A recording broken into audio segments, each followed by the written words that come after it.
Hi hello friends, good afternoon all of you.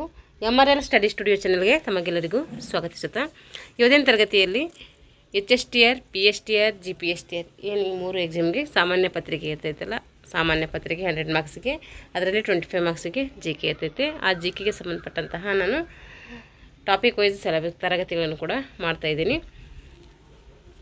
ಇವತ್ತು GKಗೆ ಸಂಬಂಧಪಟ್ಟಂತಹ ಭಾರತದ ಭೌಗೋಳಿಕ ಸ್ಥಾನ ಈ ಒಂದು ವಿಷಯದ ಮೇಲೆ ಇವತ್ತಿನ ತರಗತಿಯಲ್ಲಿ ಸಂಕ್ಷಿಪ್ತವಾಗಿ ತಿಳ್ಕೊಳ್ಳೋಣ. ಯಾರೆಲ್ಲ ದೈಹಿಕ ಶಿಕ್ಷಕರ ಒಂದು ನೇಮಕಾತಿಗೆ ಹಾಗೂ ಟೀಚರ್ ಎಕ್ಸಾಮ್ಗೆ ಪ್ರಿಪ್ರೇಷನ್ ಮಾಡ್ಕೊಳ್ತಾ ಇದ್ದಾರೆ ಅವರು ಈ ತರಗತಿಯನ್ನು ಬಳಸ್ಕೊಳ್ಳಿ ಅಂತ ಹೇಳ್ತಾ ಇವತ್ತಿನ ತರಗತಿಯನ್ನು ಪ್ರಾರಂಭಿಸೋಣ. ಭಾರತವು ಏಷ್ಯಾ ಖಂಡದಲ್ಲಿನ ಒಂದು ಉಪಖಂಡವಾಗಿದೆ. ಭಾರತ ದೇಶವು ಏಷ್ಯಾ ಖಂಡದಲ್ಲಿ ಬರುವಂತಹ ಒಂದು ಉಪಖಂಡವಾಗಿದೆ.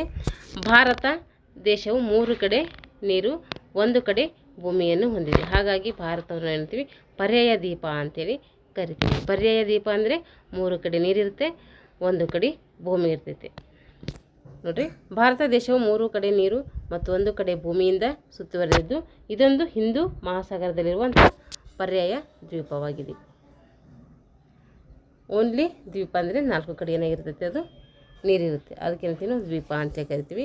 ಪರ್ಯಾಯ ದ್ವೀಪ ಅಂದರೆ 3 ಕಡೆ ನೀರು, 1 ಕಡೆ ಭೂಮಿ ಇರ್ತೈತೆ. ಭಾರತ ದೇಶವು ಉತ್ತರ ಭಾಗದಲ್ಲಿ ಅಗಲವಾಗಿದ್ದು, ಉತ್ತರ ಭಾರತದಲ್ಲಿ ಈ ಕಡೆ ಏನಿದೆ ಅಗಲವಿದೆ. ಏನು ಉತ್ತರ ಭಾರತ ಬರುತ್ತಲ್ಲ ಈ ಕಡೆ ಅಗಲ ಇದೆ. ದಕ್ಷಿಣ ಭಾರತದಲ್ಲಿ ಕಿರಿದಾಗಿದೆ, ಈ ಸೈಡ್ ಕಿರಿದಾಗಿದೆ. ತಲೆ ಕೆಳಗಾದಂತಹ ತ್ರಿಕೋನಾಕೃತಿಯ ಹಿಂದೂ ಮಹಾಸಾಗರದಲ್ಲಿ ಏನಾಗಿದೆ, ಇದು ಚಾಚಿಕೊಂಡಿದೆ ಅಂಥೇಳಿ ಭಾರತವನ್ನು ಹೇಳ್ತಾ ಇದ್ದಾರೆ.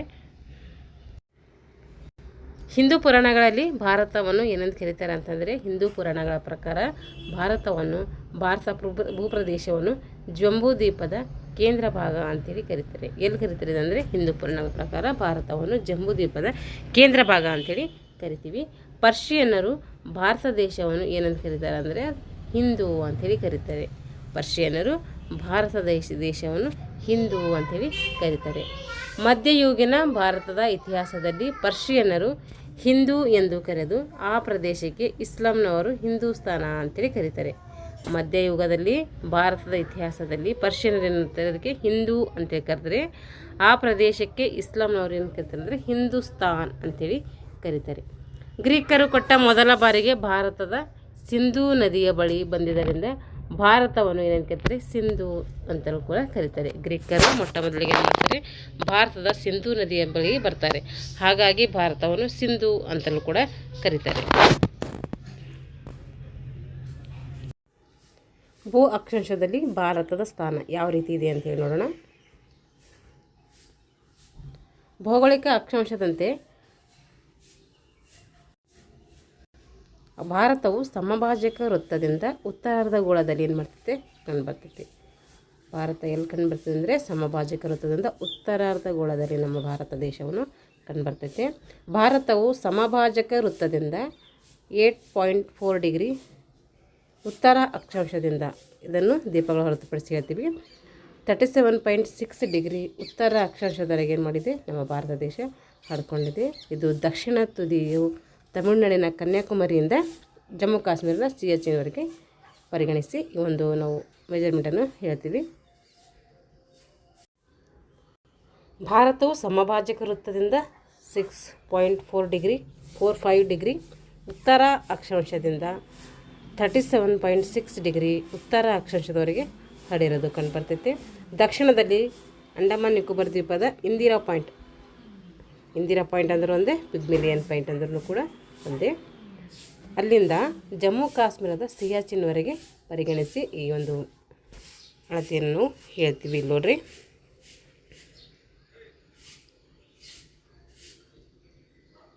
ಇಲ್ಲಿದೆ ನೋಡ್ರಿ, ಇದು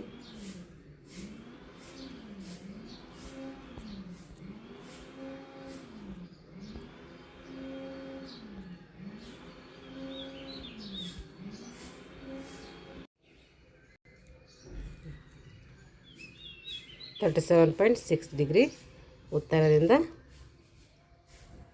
ದಕ್ಷಿಣಕ್ಕೆ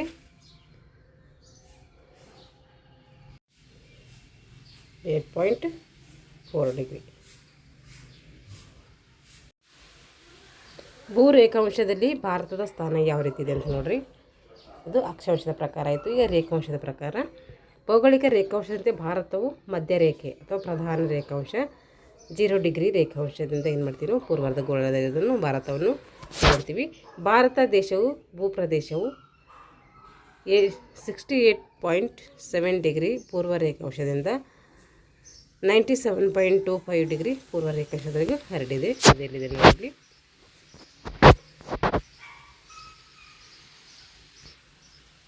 ಇಲ್ಲಿ ಕಂಡು ಬರ್ತಾಯಿರ್ತದೆ. ಇದು ಏನಿದೆ ಮೆಜರ್ಮೆಂಟ್ ಅಂದರೆ ಇದು ಪೂರ್ವದಿಂದ ಪಶ್ಚಿಮಕ್ಕೆ ಇರುವಂತಹ ಉದ್ದ 2933 ಕಿಲೋಮೀಟರ್ ಇದೆ. ಹಾಗೆ ಉತ್ತರದಿಂದ ದಕ್ಷಿಣಕ್ಕೆ ಎಷ್ಟು ಕಿಲೋಮೀಟರ್ ಇದೆ ಅಂತಂದರೆ ಅದು 3214 ಕಿಲೋಮೀಟರ್ ಇರೋದನ್ನು ನಾವು ನೋಡ್ತೀವಿ. ನೋಡ್ರಿ, ಇಲ್ಲಿ ಭಾರತದ ವಿಸ್ತೀರ್ಣ, ಭಾರತವು ದಕ್ಷಿಣದಿಂದ ಉತ್ತರಕ್ಕೆ ಎಷ್ಟಿದೆ ಅಂದರೆ 3214 ಕಿಲೋಮೀಟರ್ ಉದ್ದ ಇದ್ದು, ಪೂರ್ವದಿಂದ ಪಶ್ಚಿಮಕ್ಕೆ ಎಷ್ಟಿದೆ ಅಂದರೆ 2933 ಕಿಲೋಮೀಟರ್ ಅಗಲವನ್ನು ಕಂಡಿರೋದು ನೋಡ್ತೀವಿ. ಭಾರತದ ಒಟ್ಟು ಭೂಪ್ರದೇಶದ ವಿಸ್ತೀರ್ಣ ಎಷ್ಟಿದೆ ಅಂದರೆ 32,87,263 ಚದರ ಕಿಲೋಮೀಟರ್. ಇದು ವೆರಿ ಇಂಪಾರ್ಟೆಂಟ್ ನೆನ್ಪಿಟ್ಕೋಬೇಕು. ಇದು ಪಾಕ್ ಆಕ್ರಮಿತ ಕಾಶ್ಮೀರ ಮತ್ತು ಚೀನಾ ಒಂದು ಆಕ್ರಮಿತ ಅಕ್ಷಯ್ ಚಿನ್ ಪ್ರದೇಶ ಏನಾಗಿದೆ ಇದು ಒಳಗೊಂಡಿರ್ತೈತೆ. ಭೂ ವಿಸ್ತೀರ್ಣ ಇದೆಲ್ಲ ಒಳಗೊಂಡು ಅಷ್ಟಾಗಿರ್ತೈತೆ. ಭಾರತವು ಜಗತ್ತಿನ ಭೂ ವಿಸ್ತೀರ್ಣದಲ್ಲಿ ಎಷ್ಟನೇ ದೊಡ್ಡ ದೇಶ ಇದೆ ಅಂತಂದರೆ ಅದು 7ನೇ ದೊಡ್ಡ ದೇಶ ಇದೆ. ಜಗತ್ತಿನ ವಿಸ್ತೀರ್ಣದಲ್ಲಿ ಭಾರತದ ವಿಸ್ತೀರ್ಣದ ಶೇಕಡ ಎಷ್ಟಿದೆ ಅಂತಂದರೆ ಜಗತ್ತಿನಲ್ಲಿ ಭಾರತದ ಪಾಲು ಎಷ್ಟು ವಿಸ್ತೀರ್ಣ ಇದೆ ಅಂದರೆ 2.4% ಅದು ಕಂಡುಬರೋದು ನಾವು ನೋಡ್ತೀವಿ.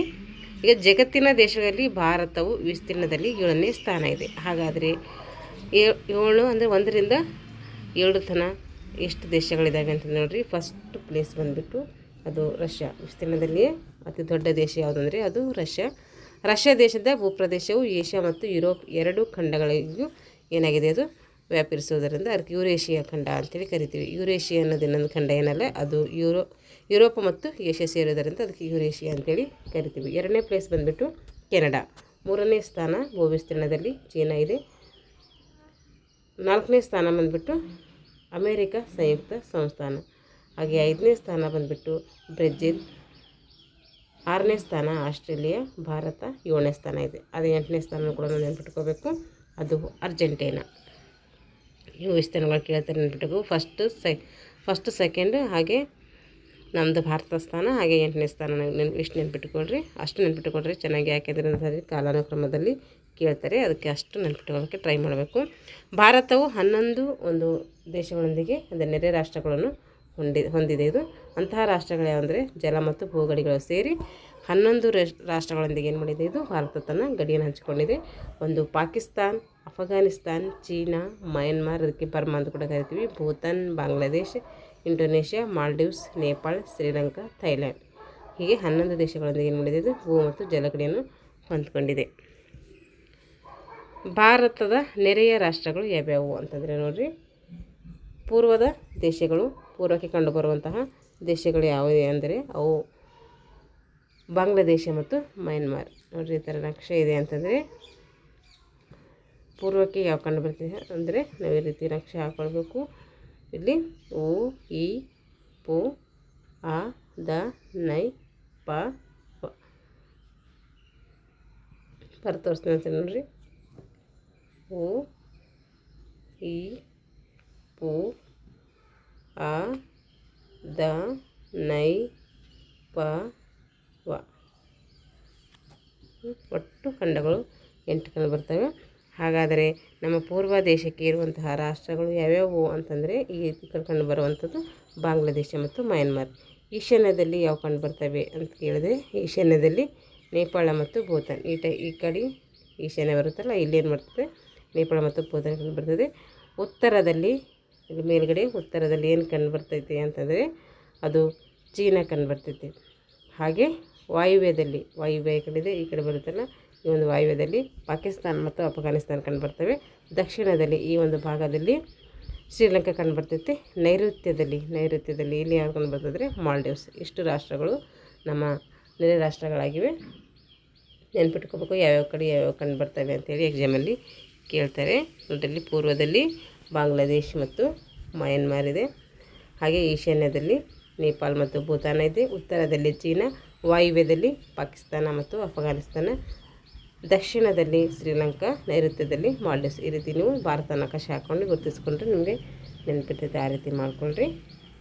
ಇವಾಗ ಪೂರ್ವಕ್ಕೆ ಏನು ಕಂಡುಬರ್ತೈತಿ ಅಂದರೆ, ಪೂರ್ವಕ್ಕೆ ಬಂಗಾಳ ಕೊಲ್ಲಿ ಕಂಡುಬರ್ತೈತಿ. ಹಾಗಾದರೆ ಪಶ್ಚಿಮಕ್ಕೆ ಏನು ಕಂಡುಬರ್ತೈತಿ ಅಂದರೆ, ಪೂರ್ವಕ್ಕೆ ಬಂಗಾಳ ಕೊಲ್ಲಿ ಕಂಡುಬಂದರೆ ಪಶ್ಚಿಮಕ್ಕೆ ಏನು ಕಂಡುಬರ್ತೈತೆ ಅಂದರೆ ಅರಬ್ಬಿ ಸಮುದ್ರ ಕಂಡುಬರ್ತೈತಿ. ದಕ್ಷಿಣಕ್ಕೆ ಹಿಂದೂ ಮಹಾಸಾಗರ ಕಂಡುಬರ್ತೈತಿ. ಉತ್ತರಕ್ಕೆ ಹಿಮಾಲಯ ಪರ್ವತ ಕಂಡುಬರ್ತೈತಿ.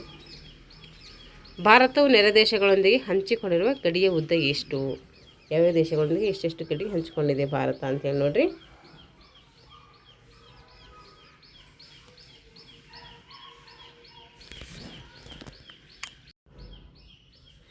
ಬಾಂಗ್ಲಾದೇಶದೊಂದಿಗೆ ಅತಿ ಹೆಚ್ಚು ಗಡಿಯನ್ನು ಹಂಚಿಕೊಂಡಿರುವಂತಹ ದೇಶ ಆಗಿರ್ತೈತೆ. ಎಷ್ಟು ಹಂಚಿಕೊಂಡಿದೆ ಬಾಂಗ್ಲಾದೇಶದೊಂದಿಗೆ ಅಂದರೆ 4096 ಕಿಲೋಮೀಟ್ರ್ ಹಂಚಿಕೊಂಡಿದೆ. China 3917 kilometre. ಪಾಕಿಸ್ತಾನದೊಂದಿಗೆ 3310 ಕಿಲೋಮೀಟರ್. ನೇಪಾಳದೊಂದಿಗೆ 1752 ಕಿಲೋಮೀಟ್ರ್. ಮಯನ್ಮಾರ್ಗೆ 1458 ಕಿಲೋಮೀಟರ್. ಭೂತಾನ್ಗೆ 587 ಕಿಲೋಮೀಟರ್. ಅತಿ ಕಡಿಮೆ ಒಂದು ಗಡಿ ಹೊಂದಿರುವಂಥ ದೇಶ ಯಾವುದಂದರೆ ಅದು 80 ಕಿಲೋಮೀಟ್ರ್ ಮಾತ್ರ ನಮ್ಮ ಭಾರತ ದೇಶ ಅಫ್ಘಾನಿಸ್ತಾನಕ್ಕೆ ಹಂಚಿಕೊಂಡಿದೆ. ಇಷ್ಟು ನಾವು ನೆನಪಿಟ್ಕೊಳ್ಬೇಕು. ಒಟ್ಟು ಕೇಳ್ತಾರೆ, ಒಟ್ಟು ಗಡಿ ಎಷ್ಟು, ಭೂಗಡಿ ಎಷ್ಟು ಹೊಂದಿದೆ ಅಂಥೇಳಿ. ಅದು ಇಂಪಾರ್ಟೆಂಟು. ಅದು 15,200 ಕಿಲೋಮೀಟ್ರ್ ಭೂಗಡಿಯನ್ನು ನಮ್ಮ ಭಾರತ ದೇಶ ಹೊಂದಿದೆ. ಭಾರತವು ಬಾಂಗ್ಲಾದೇಶದೊಂದಿಗೆ ಅತಿ ಉದ್ದದ ಗಡಿಯನ್ನು ಹಂಚಿಕೊಂಡಿದೆ. ಅತಿ ಉದ್ದದ ಗಡಿ ಅದರೊಂದಿಗೆ ಹಂಚಿಕೊಂಡಿದೆ ಅಂದರೆ ಅದು ಬಾಂಗ್ಲಾದೇಶದೊಂದಿಗೆ ಹಂಚಿಕೊಂಡಿದೆ. ಹಾಗೆ ಅತಿ ಕಡಿಮೆ ಭೂಗಡಿ ಅದರೊಂದಿಗೆ ಹಂಚಿಕೊಂಡಿದೆ, ಅದು ಅಫ್ಘಾನಿಸ್ತಾನಕ್ಕೆ ಹಂಚಿಕೊಂಡಿದೆ. ಎಷ್ಟು ಹಂಚಿಕೊಂಡಿದೆ ಅಂತಂದರೆ 80 ಕಿಲೋಮೀಟ್ರ್ ಹಂಚಿಕೊಂಡಿದೆ. ಅತಿ ಉದ್ದ ಯಾವುದರೊಂದಿಗೆ ಅಂದರೆ ಬಾಂಗ್ಲಾದೇಶ. ಅದು ಎಷ್ಟು ಹಂಚಿಕೊಂಡಿದೆ ಅಂದರೆ ಅದು 9,400 ಇದಲ್ಲ ನೋಡ್ರಿ, 40,096 ಕಿಲೋಮೀಟ್ರ್ ಹಂಚಿಕೊಂಡಿದೆ. ಇವಾಗ ಭಾರತವು 7 ದೇಶಗಳೊಂದಿಗೆ ಭೂಗಡಿಯನ್ನು ಹಂಚಿಕೊಂಡಿದೆ. ಅಲ್ಲಿ 11 ದೇಶಗಳೊಂದಿಗೆ ಭೂ ಮತ್ತು ಜಲಗಡಿ ಎರಡು ಸೇರಿ 11 ರಾಷ್ಟ್ರಗಳೊಂದಿಗೆ ಹಂಚಿಕೊಂಡಿದೆ. ಓನ್ಲಿ 7 ದೇಶಗಳೊಂದಿಗೆ ಭೂಗಡಿಯನ್ನು ಭಾರತ ಹಂಚಿಕೊಂಡಿದೆ. ಅವು ಯಾವ್ಯಾವು ಅಂತಂದರೆ, ಒಂದು ಅಫ್ಘಾನಿಸ್ತಾನ್, ಬಾಂಗ್ಲಾದೇಶ್, ಭೂತಾನ್, ಮಯನ್ಮಾರ್, ಹಾಗೆ ಚೀನಾ, ನೇಪಾಳ, ಪಾಕಿಸ್ತಾನ್. ಈ 7 ರಾಷ್ಟ್ರಗಳೊಂದಿಗೆ ಏನು ಮಾಡಿದೆ, ಭೂಗಡಿ ಹಂಚಿಕೊಂಡಿದೆ. ಅಫ್ಘಾನಿಸ್ತಾನ್, ಬಾಂಗ್ಲಾದೇಶ್, ಭೂತಾನ್, ಮಯನ್ಮಾರ್, ಚೀನಾ, ನೇಪಾಳ. ನೆನ್ಪಿಟ್ಕೋಬೇಕು ಇವುದು. ಅಫ್ಘಾನಿಸ್ತಾನ್, ಬಾಂಗ್ಲಾದೇಶ್, ಭೂತಾನ್, ಮಯನ್ಮಾರ್, ಚೀನಾ, ನೇಪಾಳ, ಪಾಕಿಸ್ತಾನ್. ಇದು MBBS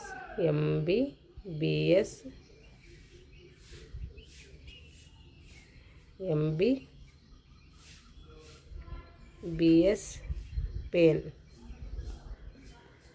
ನೋಡ್ರಿ. ಹೆಂಗಿದೆ ಅಂದರೆ, ಎಮ್ ಅಂದರೆ ಮಯನ್ಮಾರ್, ಬಿ ಅಂದರೆ ಬಾಂಗ್ಲಾದೇಶ್, ಇನ್ನೊಂದು ಬಿ ಅಂದರೆ ಭೂತಾನ್, ಎಸ್ ಅಂದರೆ ಏನಿದೆ, ಈ ಕೋಡ್ ಇದಕ್ಕೆ ಸೆಟ್ ಆಗೋದಿಲ್ಲ. ಒಂದು ಕೋಡ್ ಇದೆ, ಇದಕ್ಕೆ ನೋಡಿ ಹೇಳ್ತೀನಿ ನಾನು, ಬೇರೆ ಬುಕ್ಸಲ್ಲಿ ಮಾಡಿರೋದಿತ್ತು. ಇವಾಗ ಭಾರತವು 7 ದೇಶಗಳೊಂದಿಗೆ ಭೂಗಡಿ ಹಂಚ್ಕೊಂಡಿದೆ. ಹಾಗೆ 7 ದೇಶಗಳೊಂದಿಗೆ ಜಲಗಡಿನ ಹಂಚಿಕೊಂಡಿದೆ. ಜಲಗಡಿ 2 ದೇಶಗಳು ಹಂಚಿಕೊಂಡಿದೆ ಅಂದರೆ ಇಲ್ಲಿ ಬಾಂಗ್ಲಾದೇಶ್, ಮಯನ್ಮಾರ್, ಪಾಕಿಸ್ತಾನ್, ಇಂಡೋನೇಷ್ಯಾ, ಮಾಲ್ಡೀವ್ಸ್, ಶ್ರೀಲಂಕಾ, ಥೈಲ್ಯಾಂಡ್. ಇಷ್ಟು ದೇಶಗಳೊಂದಿಗೆ ಏನು ಮಾಡಿದೆ, ಭಾರತ ಜಲಗಡಿಯನ್ನು ಹಂಚಿಕೊಂಡಿದೆ. ಹಾಗೆ ಭಾರತ ದೇಶವು ಭೂ ಮತ್ತು ಜಲಗಡಿ ಎರಡೂ ಹಂಚಿಕೊಂಡಿರುವಂತಹ ದೇಶಗಳು ಯಾವುವು ಅಂದರೆ, ಬಾಂಗ್ಲಾದೇಶದೊಂದಿಗೆ ಭೂಗಡಿನ ಹಂಚಿಕೊಂಡಿದೆ, ಜಲಗಡಿನ ಹಂಚಿಕೊಂಡಿದೆ. ಹಾಗೆ ಮಯನ್ಮಾರಕ್ಕೂ ಭೂಗಡಿ ಮತ್ತು ಜಲಗಡಿ ಎರಡು ಹಂಚಿಕೊಂಡಿದೆ. ಪಾಕಿಸ್ತಾನಕ್ಕೂ ಕೂಡ ಭೂಗಡಿ ಮತ್ತು ಜಲಗಡಿ ಎರಡು ಹಂಚಿಕೊಂಡಿದೆ. 2-3 ನೆನಪಿಟ್ಕೋಬೇಕು. ಭಾರತವು ನೆರೆಯ ದೇಶಗಳೊಂದಿಗೆ ಹಂಚಿಕೊಂಡಿರುವ ಗಡಿ. ಭಾರತವು ತನ್ನ ನೆರೆ ರಾಷ್ಟ್ರಗಳೊಂದಿಗೆ ಗಡಿಯನ್ನು ಹಂಚಿಕೊಂಡಿದ್ದು, ಗಡಿಯನ್ನು ನಿರ್ಧರಿಸುವ ರೇಖೆಗಳನ್ನು ಇಳಿಯಲಾಗಿದೆ. ಅಂಥ ರೇಖೆಗಳು ಏನಂತೀವಿ, ಗಡಿ ರೇಖೆಗಳು ಅಂತೇಳಿ ಕರಿತೀವಿ. ಸಾರ್ಕ್, ದಕ್ಷಿಣ ಏಷ್ಯಾ ಪ್ರಾದೇಶಿಕ ಸಹಕಾರ ಒಕ್ಕೂಟ ಅಂತೇಳಿ ಕರಿತೀವಿ. ಸಾರ್ಕ್ ಇದು ಒಟ್ಟು ಎಷ್ಟು ರಾಷ್ಟ್ರಗಳನ್ನು ಹೊಂದಿದೆ ಅಂದರೆ 8 ರಾಷ್ಟ್ರಗಳನ್ನು ಹೊಂದಿದೆ. ಅದು ಯಾವ್ಯಾವ ಅಂದರೆ ಭಾರತ, ಪಾಕಿಸ್ತಾನ ಇಲ್ಲಲ್ಲಿ ಭಾರತ, ಅಫ್ಘಾನಿಸ್ತಾನ್ ಪಾಕಿಸ್ತಾನ್ ನೇಪಾಳ, ಭೂತಾನ್, ಬಾಂಗ್ಲಾದೇಶ್, ಶ್ರೀಲಂಕಾ, ಮಾಲ್ಡೀವ್ಸ್ ಇಷ್ಟು ದೇಶಗಳೊಂದಿಗೆ ಏನು ಮಾಡಿದೆ ಕೂಡಿಕೊಂಡು ನಮ್ಮ ಭಾರತ ಇದು ಸಾರ್ಕ್ ಏನು ಮಾಡಿದೆ ಒಂದು ಸಂಸ್ಥೆಯನ್ನು ಕಟ್ಟಿಕೊಂಡಿದೆ, ಸಾರ್ಕ್ ಸಂಸ್ಥೆ ಅಂತೇಳಿ. ಅದರಲ್ಲಿ ಒಟ್ಟು ಸದಸ್ಯರು 8 ರಾಷ್ಟ್ರಗಳು ಒಳಗೊಂಡಿದೆ. ಅದು ಇಂಗ್ಲೀಷಲ್ಲಿ ಕೇಳ್ತಾರೆ ಸಾರ್ಕ್ ಸಾರ್ಕ್ ಸಾರ್ಕ್ ಅಂದರೆ south Asian religion association committee ಅಂಥೇಳಿ. ಇಲ್ಲಿ MBBS ಪೇನ್ ಯೂಸ್ ಆಗ್ತದೆ ನೋಡಿರಿ, MBBS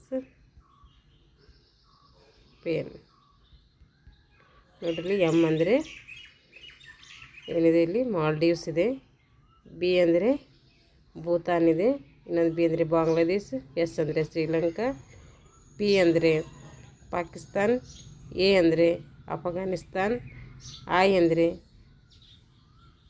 ಅಂದರೆ ಯಾವುದಿದೆ ಇಲ್ಲಿ ಇಂಡಿಯಾ, ಎನ್ ಅಂದರೆ ನೇಪಾಳ. ಇಷ್ಟು 8 ಒಂದು ದೇಶಗಳು ಈ ಸಾರ್ಕ್ದಲ್ಲಿವೆ. ಅದಕ್ಕೆ 8 ಒಂದು ದೇಶಗಳಿಗೆ ಈ ಒಂದು ಕೋಡ್ ಯೂಸ್ ಆಗ್ತೈತೆ, ನೆನ್ಪಿಟ್ಕೊಳ್ರಿ. ಇವಾಗ ನೆರೆಯ ದೇಶಗಳೊಂದಿಗೆ ಗಡಿ ಹಂಚಿಕೊಂಡಿರುವ ಭಾರತ ರಾಜ್ಯಗಳು ಮತ್ತು ಕೇಂದ್ರದ ಪ್ರದೇಶಗಳು. ಇದು ಇನ್ನೂ ಸ್ವಲ್ಪ ಜಾಸ್ತಿ ಇದೆ ವಿಡಿಯೋ, ಇನ್ನೊಂದು ಪಾರ್ಟ್ ಆಗಿ ಮಾಡ್ತೀನಿ. ಇದು ಇಲ್ಲಿಗೆ ಈ ಒಂದು ತರಗತಿ ಸಾಕು, ಯಾಕೆಂದರೆ ಜಾಸ್ತಿ ಲೆಂತಿ ಆಗ್ತೈತೆ. ಸ್ವಲ್ಪನೇ ನೋಡೋಣ. ಇದು ಪಾರ್ಟ್ 1. ಮುಂದಿನ ತರಗತಿಯಲ್ಲಿ ಪಾರ್ಟ್ 2 ಆಗಿ ಮಾಡ್ತೀನಿ. ಪಾರ್ಟ್ 2 ಮಾಡಿದರೆ ಇದು ಕಂಪ್ಲೀಟ್ ಆಗ್ತೈತೆ. ಯಾರೆಲ್ಲ ನಮ್ಮ ಚಾನಲ್ನ ಸಬ್ಸ್ಕ್ರೈಬ್ ಮಾಡಿಕೊಂಡು ವಿಡಿಯೋಗಳನ್ನು ವಾಚ್ ಮಾಡಿ, ಇಷ್ಟ ಆಗಿದರೆ ಲೈಕ್ ಆ್ಯಂಡ್ ಶೇರ್ ಮಾಡಿ ಅಂತ ಹೇಳ್ತಾ ಎಲ್ಲರಿಗೂ ಧನ್ಯವಾದಗಳು.